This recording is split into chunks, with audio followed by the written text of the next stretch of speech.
Hello everybody and welcome back to my channel. I am Sam. I'm an artist, illustrator, an aspiring knitting designer, a crafter if you wish, coming to you today from a very sunny but chilly Dublin in Ireland. If you are a first-time viewer, thank you so much for coming to my channel, to finding my channel. I'm a bit rusty because it's been a while since I filmed last time, but this is my attempt of what used to be a knitting podcast, now is more a crafting, artistic, life update type of podcast.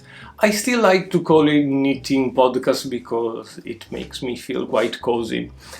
In which I, of course, try to share with you my crafting adventure, my finished works, works in progresses, acquisition, if it happens, sometimes books that I read, artworks that I'm working on, and anything literally that is happening in my life. And it's been a few months, so there will be some travel update as well for this episode.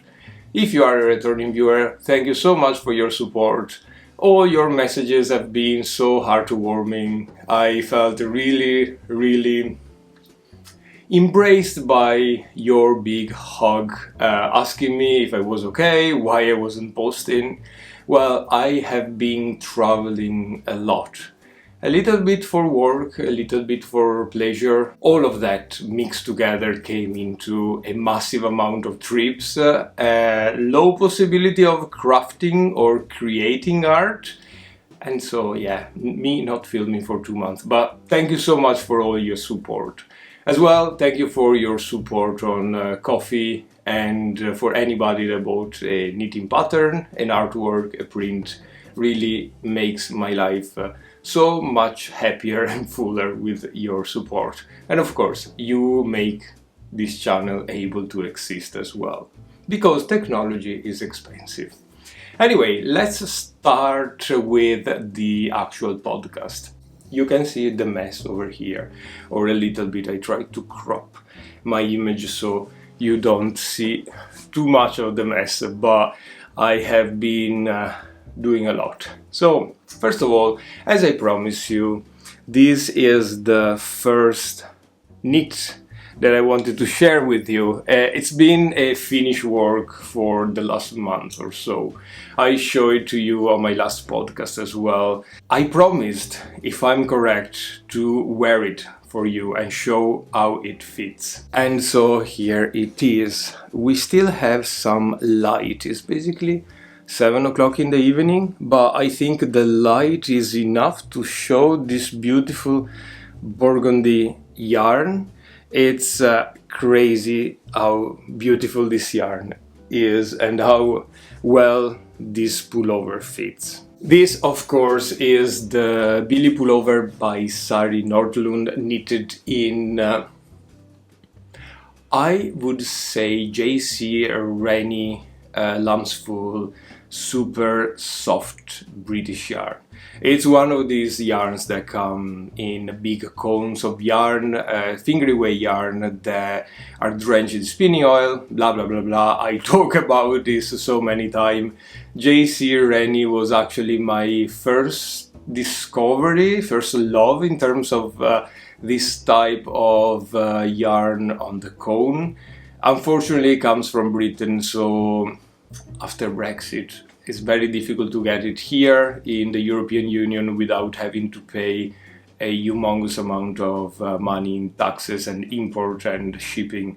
But the alternative, of course, is Holstgarn, which comes in a huge variety of colors, has basically the same properties, and is extraordinarily affordable as well. Holstgarn is a Danish company, if I'm correct. Anyway, this jumper is just gorgeous. I haven't worn it before properly after blocking and stretching it and wetting it and doing all the magic of post-work knitting. And I'm actually extraordinarily happy with that. The pattern is from Sari Nordlund. I don't have it here, but anyway, I have knitted the second size, which works actually very well for my body type. It's knitted for a decay yarn. I have used this very thin sheer fingery way yarn double to create some sort of a decay yarn.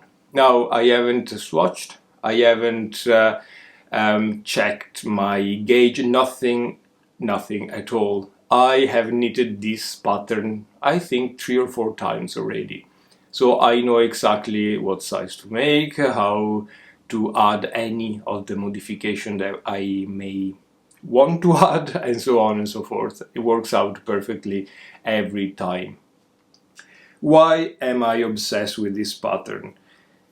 Well, if you follow my channel for a while, you know that I was very fond of a TV series, I think on Netflix or on television somewhere, which is called Bad Sisters. And this is an Irish TV series, was based here in the surrounding area of Dublin. It's funny, mysterious, there is a bit of drama, a bit of police investigation, anything that can make a comedy, a drama put together and be absolutely catching. I'm not promoted by them or anything, but I really love that. And especially the fact that it's based in the surroundings of where I live, so I know exactly where it's filmed and so on and so forth. Anyway, apart from that, am I talking too fast? Should I calm down? Anyway, TV show Bad Sister, one of the actresses was wearing a jumper that was absolutely similar to this. It was featuring this honeycomb type of texture all over it. I look online, there were different patterns with this texture, but once again, the Billy pullover was the only one knitted in the round from the top down, which makes my life so much easier when it comes of construction. If you have been following this channel for a while, you know of my many attempts of knitting cable sweaters flat and then sewing up, and it's been a disaster every single time. So I really needed to find something knitted in the round, just to make my life easier, to understand where I was going. And this worked at the first time perfectly, and then every time after exactly the same. I think I've knitted 2 kind of beigey grayish version, a green one, and now this gorgeous one. This gorgeous red pullover came about especially just because I saw a guy on the street wearing a gorgeous, lovely Aran jumper in this color, and I was like, oh, I have the yarn in that color.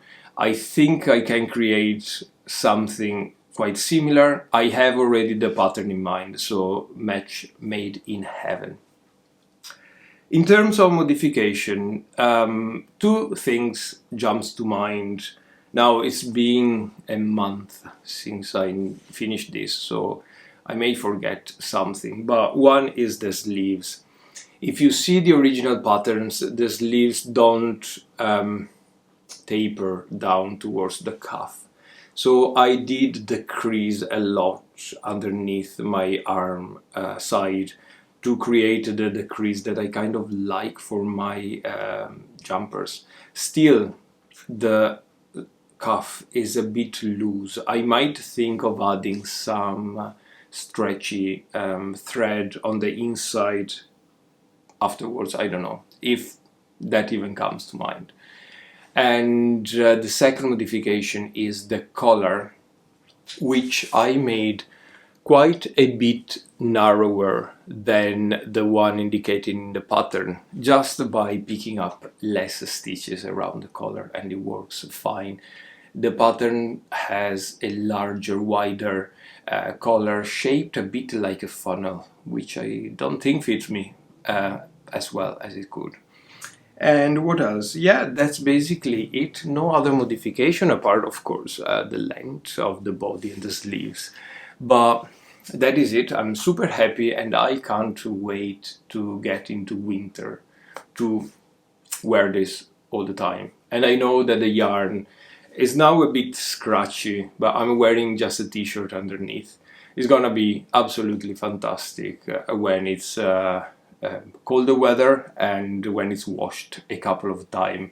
These yarns keep getting softer and softer as we go. Back in my t-shirt glory, I have a second finished work that I want to share with you. You haven't seen this at all, and it's a cardigan that I will put on right now. Here we go with the cardigan. Now, it's still a bit on the unstretched side. I think I need to reblock it. I have done a very quick job on blocking it before, between a trip and the other, and it didn't really work out. But you can see the cardigan itself. There's nothing really going on the rib side of the house, but yeah, it's a nice little cardigan made from a pattern called North Cardigan for Men by Sunness Garn. It's knitted up in this mustard yarn that you have seen, of course, before. You have seen it when I was attempting to knit up a zipper sweater light jumper by Petite Knit, if I'm right. And I knitted it. I got the hinge of how to install a zipper, and then the jumper was just too large. It was just the positive is in the jumper itself, as it's written, is not really for me. So the jumper was laying there. I never used it. I do love the yarn Peer Gynt by Sunness again. It's one of my favorite yarns.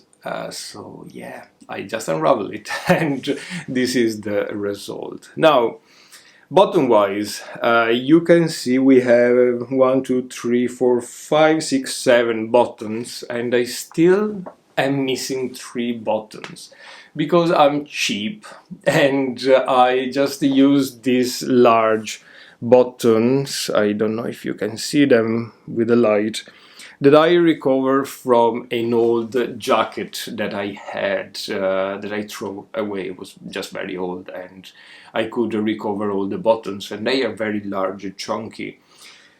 So I reused them, but I didn't realize I still miss 3 buttons. So my attempt of being frugal, let's say, not cheap, cheap is a horrible word, just went down the drain.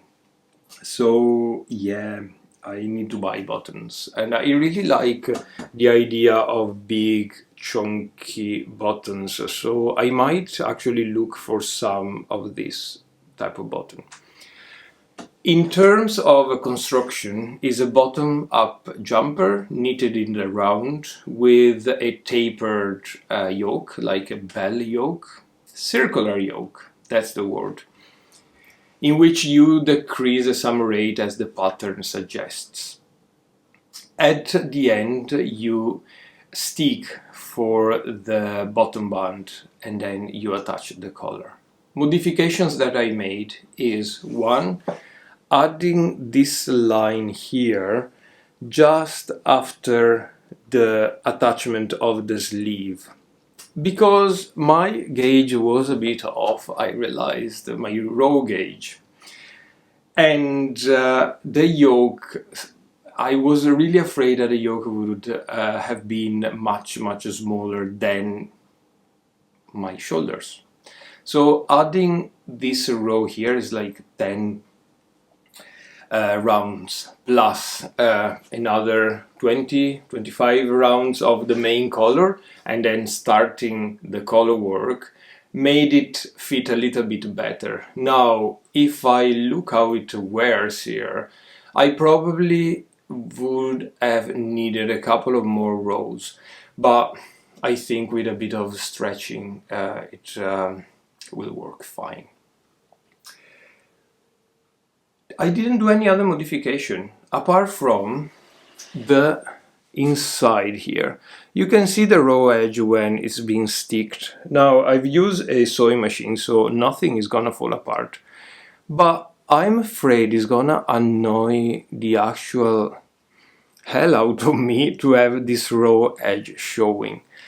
So now I'm asking you, do you have any recommendations for me what to put here, to sew here, and if there is any technique that I can apply for to mask, to hide this raw edge? That would be really helpful. Please let me know, link me to any tutorials, videos that you may find or that you think is helpful for me. This would really help me. Size-wise, I needed the first size, and still I was afraid it would have been too big, but it's actually not. It worked out absolutely fine. So the North cardigan for men by Sandnes, knitted in Sandnes Peer Gynt. This is a mustard color, and the other one is just a combination of different balls of Peer Gynt that I had on stash. Now, while I'm taking off this jumper, I may leave you to a little trip I made to Amsterdam. As it happens, was Pride month in Amsterdam at the end of August, and I had the most amazing time. So I really hope you like some of the beautiful canal views, boats, and a little bit of the view of Amsterdam.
Good. I'm sticking to my t-shirt itself because it's getting quite warm. I wasn't expecting that, but hope you enjoyed some views of Amsterdam.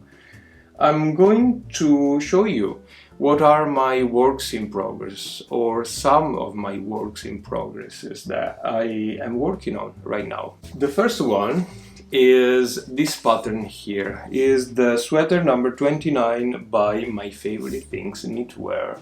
Can't show you the pattern, but this is the jumper in question. It's a beautiful all over cable sweater that I've been talking a lot about on this channel. As soon as I saw that on Instagram, I was absolutely in love with it. And we have some. As you can see, I'm using blue yarn, which I recognize in this light is not the best. It's all scrunched up because I'm using a very small needle loop cable. Now I'm so rusty that even the words, basic knitting words, are escaping me. But yeah, it's turning out quite nice. It's a very interesting construction in terms of getting the saddle shoulder knitted, attached to the front and the back, and then knit the front to the back, knitting around. It's very interesting. I will give you a full rundown on the construction when I've actually finished it. But so far, we have the sleeves opening and yeah, a tiny bit of the body going down. I am using this marvelous yarn here. This is Drops Daisy color 19, which is navy blue and is 100% merino, extra fine, non-superwash. Boom! This changed my life. I absolutely love this yarn.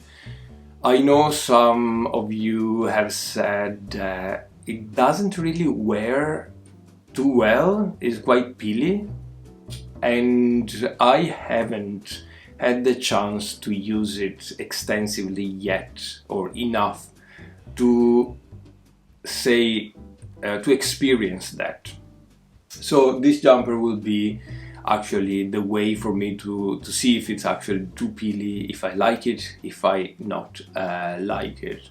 But the news is that I only have 2 bows left, so I had to order more, and I couldn't stop myself by buying another jumper quantity in like a light gray color for something that I have in mind already. So we'll see. I end up having a huge amount of this yarn. The thing that drove me to this is that being non-superwash, I really hope will maintain all the quality of the merino yarn, being that is not itchy at all, is really soft. At the same time, not being danger of the dreading stretchiness of a superwash yarn. Once again, if you follow this channel, you know how I ruin so many jumpers because I knitted with superwash yarn and then it just went at the first wash. So let's hope. But I really love the garment itself. I hope that I'm able to finish it in a decent amount of time. Now, I'm telling you, and I'm with that introducing my next work. I am in a cable knitting block. It's probably because I have recently knitted the Billy pullover, or I don't know why, because cables is not my first love in terms of knitting. But I find myself craving a bit of color work. And guess what? We have another work in progress. I recognize this is just the beginning of a work in progress, but it's already turning out quite pretty. We have a ribbing and some, do you call it fleece type of pattern? This is the back, which is absolutely stunning as well. So I can't pronounce this name. I will put it here somewhere, the name of the pattern. It's a free pattern on Ravelry. All the links, by the way, are below in the description, so please feel free to check that. It's a free pattern by Birge Berge, a designer that designed this pattern for Jarbo. And I think Jarbo is a Swedish yarn company, if I'm correct. And the jumper is a classic Nordic style. I can't say Norwegian, because if it's Swedish Jarbo, is Swedish Norwegian style? I don't think so. It's Nordic, with a fleece pattern on the body and the sleeves, and then we have a gorgeous color work on the collar.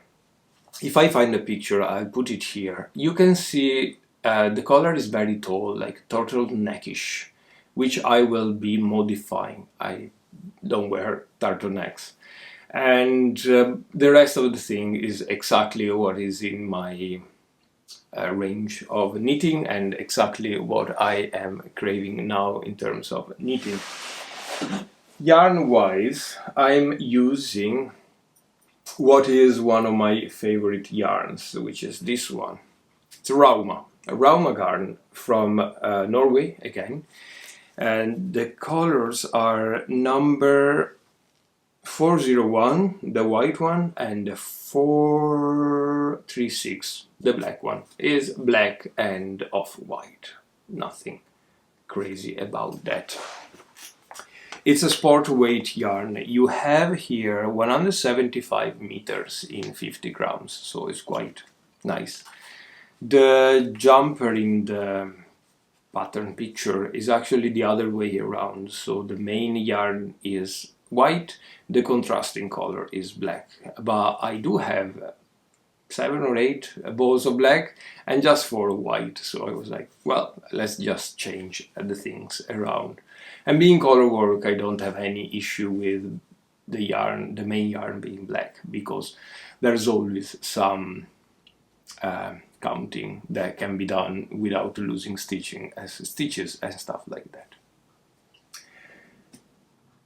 And that was it for my works in progresses. I do have a crochet granny squarish type of blanket, but it's a very long time project, and I already talked about that a few times. I'm not gonna bother you with that again. Eventually, I will give you an update when some serious progress has been made on that as well. Now, if you would like, I will bring you to my trip to Rome in Italy. Although I'm originally from Italy, I'm from Venice, I went to Rome for the first time only, 2 years ago. And for me, Rome was a big thing. Not just because it was the capital of my country, or is the capital of my country, but as well for the history. The Italian school system is quite Italian focused, and you learn a lot. And when I say a lot, you can't imagine how much you learn about the Roman history, the Roman Empire, the Roman Republic, everything Roman. How great Rome was, and the Romans, and how great their system was, their language, their pantheon, everything, Roma. So for me it was a big deal because I kind of knew Rome in my mind, or from what I studied, but being really there was kind of a thing that I had to prepare myself to. So only happened a couple of years ago, and then I went back this year. So if you would like to join me to this little trip through Rome, I try to show you just the main thing that kind of touched me, and I'll see you very soon.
So, hope you like it, and yeah, it was a blast to me. Apart from two things, the weather was atrocious.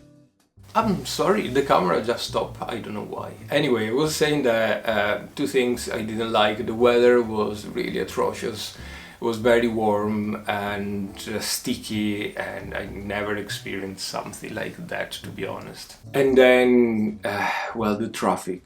There was a lot of traffic in Rome. It's no fault of Rome or the city council. I think it was just a specific time of the year in which they were doing a lot of road works and maintenance of the sites, the monuments, and everything was barred off. So cars had to inch around smaller roads where probably they wouldn't be allowed generally. So it was just a bit intense. So I was glad that I could have a few days there and then come back to Ireland for a bit of quiet time and milder weather as well. But as I have learned, they are preparing for the Jubilee next year, if I'm right. So they are trying to improve the infrastructures quite a lot and quite fast as well. So hopefully everything will be back to normal next time I'll be there. And look what I brought back from Rome. Every time I go back to Italy, I just buy books. I don't know if you are bilingual at all, or if you can read in another language, but there's nothing as reading a book in your mother tongue, in your native language. I feel like I can just attempt to read more difficult books, more interesting books, and especially books that are or originally written in Italian, so it makes sense because there's no other way to enjoy the beauty of the language no better way to enjoy the beauty of a language if it's written from an author that has the same mother tongue language. What I'm trying to say is, if an Italian author writes in Italian, probably writes better than reading a translation. And the same is true for English books. I try to read Italian books in Italian, English books in English. But when it comes to books read in translation anyway, from a language that I don't know, it doesn't really matter. Probably Italian is easier for me to get captured to the book. So every time I go back to Italy, I just buy books, and my library is filling up here as well. So this time I came back with 3 books. One is from an Italian author, and 2 are from foreign authors. The first one is this one, from Mark Bloch. Mark Bloch is an historian that lived between the 1800 and 1900, I think was murdered by the Nazis at some point, being Jewish, and is called in English I Re Taumaturgi. I haven't found a translation yet, but I will put it here if I find one. It's a technical book about kings in the Middle Ages that were thought curing diseases by imposing their hands. I've read The Feudal Society by Mark Bloch before. It's been a challenge, but very interesting, and I kind of wanted to read this one as well, just to have a wider view of the Middle Ages generally. Then I bought The Count of Monte Cristo from Dumas. This is a book that everybody knows, is quite sizable. I always wanted to read this book, and I finally got it. I really couldn't bring myself to buy this in English, just because the language that is used is so archaic and old-fashioned that makes sense to me to get this in Italian. And as it comes, I got a beautiful hardcover copy of the book that is actually very good quality, being only 15 euros, so I was very lucky with this. And the last one is this one, I Beati Paoli by Luigi Natoli. No idea what this is about. I think it is on the same magical historical ideas of the Pillar of Earth or other books in that type. But I don't know, I've heard a lot of people talking about this book, but I really haven't delved into it yet. But I'm looking forward to read it, and what you call it, the cover looks quite interesting as well. So these are my souvenirs from Rome. Now, something I wanted to tackle here as well in terms of books, and a comment that I received before, is e-readers. So I'm showing this because these are the books that I read. I don't know if you want to hear me talking about this, do you? Well, anyway, let's talk about e-readers. And I have here my e-reader. It's a Kobo Aura, I think, Aura, I don't know, with a nice green cover. I bought this many years ago because I thought would be a great idea to have an e-reader.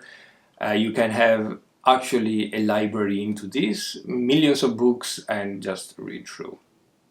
And I read quite a lot lately, so it makes sense.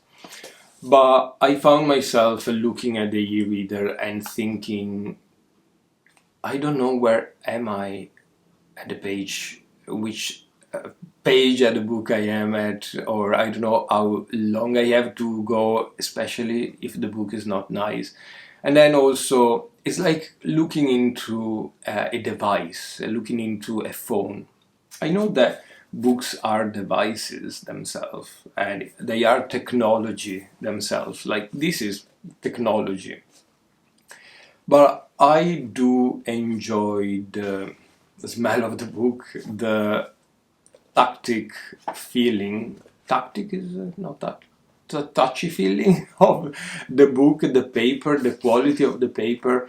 I like to highlight stuff. I like to go back to the book.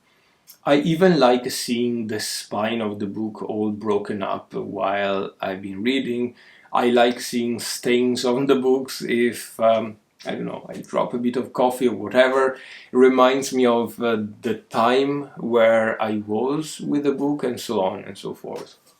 If you can see, I don't know if you can see from the camera, but my books, especially those ones, the black ones, are quite buttered, just because I do have a very hands-on approach with my books.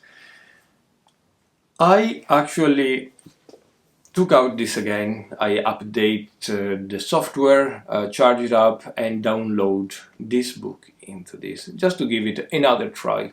I was traveling quite a bit, and carrying a lot of books wasn't something possible, actually. I read it all, and the thing that I found is, if it's very easy to carry around and read, and you can highlight parts, you can take notes, all the J's, it's still something that I'm not enjoying as much as this. It was a drag to read this book. Now, this is The Plague by Albert Camus. It's a very interesting book based on a fictional plague epidemic that attacks a city in Morocco, if I'm right. And it's quite interesting, but I think I would have enjoyed it so much more from the actual book itself.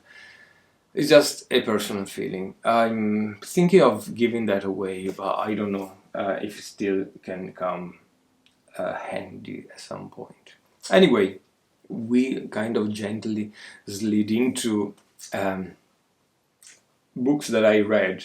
So The Plague was quite a drag, but the book itself, I'd enjoyed it. It was like going back into COVID and seeing the mind of the author into a fictitious plague. What did you hear that? That's my stomach. I'm so hungry. By the way, what he thought how people would react was actually very similar to how we reacted with COVID. I would recommend it. Be mindful, there's a lot of death everywhere in this book. That was the one. I brought this with me on my Roman trip. This is The Voice of the Violin by Camilleri. It's a series of books based on the Montalbano police commissary investigator. It's quite famous. You can find this in English. I read this in Italian. I'm always enjoying these tiny books. They are A, very portable, and B, Montalbano is a cool guy, so I really enjoy that. Definitely, I would have a crush on Montalbano if it was a real person. Absolutely, 100%. The book itself, if you read it in Italian, it has a lot of Sicilian words, inflection that I have to look up. If you read it in English, I have no idea, but I would recommend it because it's great. This is my fourth or fifth book of Montalbano, of this saga, and I have in a cart, in a library, in a bookshop, somewhere online, the rest of the books. I'm waiting for my paycheck to buy them all, and they are 28 altogether, so that's happening. That's happening just because Montalbano is such a cool guy. The last book I read, it's extraordinarily boring. The Manual of Institutions of Roman Private Law by Buckland, W. Buckland, published by Cambridge University. Extremely technical Roman law manual, private Roman law, institutions of private Roman law manual. I can't, this is my background as a professional. I studied law, and Roman law was a big part of my background. I was going to Rome, so refreshing that a little bit was actually quite interesting. At the point that I was thinking to start writing a blog around Roman law in English, finding this book, believe me, was a nightmare.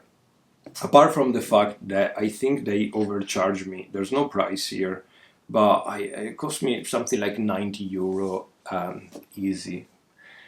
But you can't find any research, any manual, anything around the Roman law, institutions of Roman law in English language. You can find millions in Italians, and I suppose that in French or in Spanish is the same, but nothing in English, and this was one of the few. I think there are probably 2 more books that can complement this one. I'm not going into this.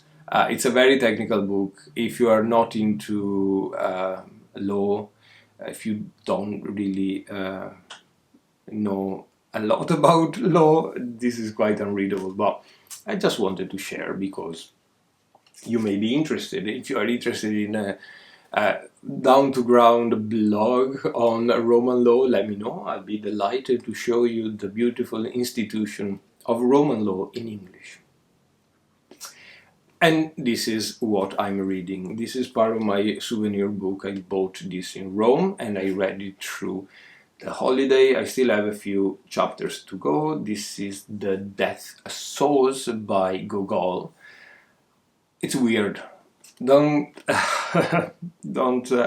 misunderstand me when I say it's really weird, but it is. It talks about this guy going around buying souls of dead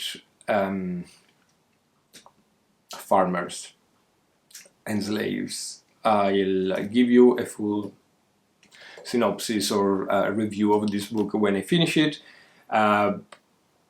I've read a lot of review on this book because although it's extraordinarily weird, it's extraordinarily funny. The main character is a guy called Chichikov, which already the name makes me laugh. He's such a funny guy, and the author tried to portray him as a villain, but I don't know, to me it comes out that he's the most funny and goofy person in the world. Anyway, I will give you a full synopsis when I read it all. I read a lot of reviews on Goodreads. A lot of people say that this book is very long and boring to read. I actually find this extraordinarily funny. And yeah, but I always had this kind of love for Russian, Ukrainian, Eastern European writers. Yeah, it's something I am quite fond of. No political views here, just art, pure art. There was a lot of talking about books. Now, plans for the futures I don't know about. I'm gonna finish these 2 jumpers to knit. I am going to try and paint a little bit. I carried with me in Rome a nice big A4 sketchbook, and I had a couple of mishaps. So I'm trying to fix a couple of pages, and I think it might be interesting for you to join me around. I haven't filmed that part yet, so you may not see anything, maybe just the finish and the result, or you may see the full process. So follow along and we'll see if we can rescue those pages. Apart from it, if you're not interested in the art part, or if I'm not managing to film that or to upload it or to actually save those pages of my sketchbook, I will say goodbye now and thank you so much for watching. Please consider to subscribe to this channel. This always helps a little bit my channel. And if you would like to support me on Ko-fi, Etsy, anything, all the links are below in the description. I hope next time won't be so long, but who knows. I'll see you very soon. Bye bye. So here we go. This is the page in question.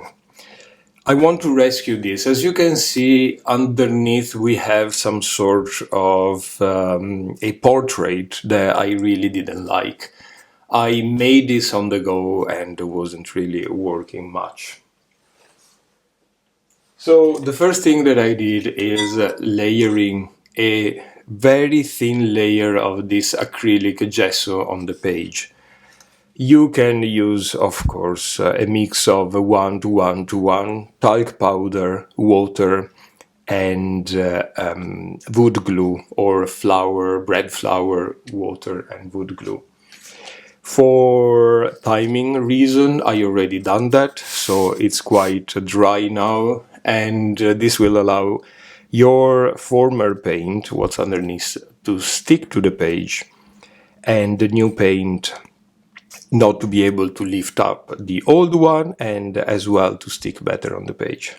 So the first thing that we're gonna do now is actually draw our new drawing. And for this page I decided to go quite simple. I will draw a lighthouse from a picture that I found on Instagram. I will put the links below in the description so you can check them out and perhaps use it yourself as a reference photo. I will just use a regular pencil. There's no need for any fancy equipment here.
So hopefully you can see the reference photo drawn more or less. I'm just gonna add this gorgeous cloud that is coming up in the background, which is what really drew me to this reference photo, just very approximately.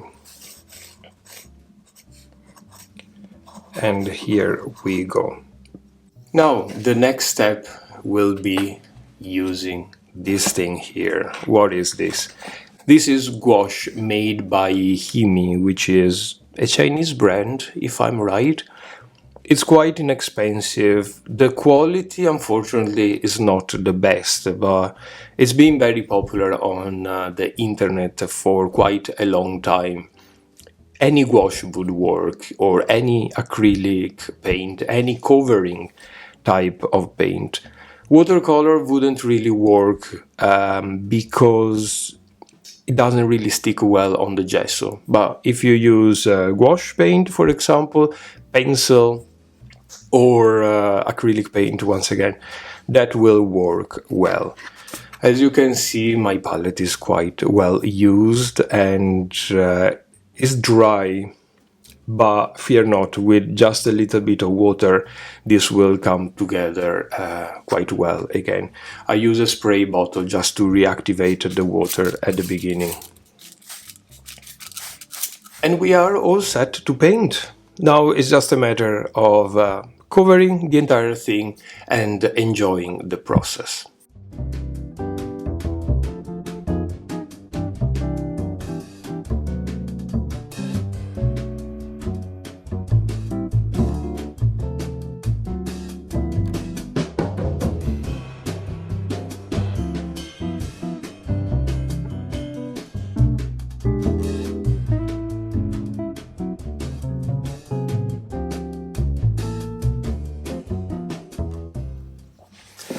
Here we go, it's finished. I think it's quite nice, although I might need to work a little bit more the walls here and the pebbles on the ground, perhaps enhance a bit the shadows, but it was just a way to give you an idea on how to rescue a sketchbook page you don't really like.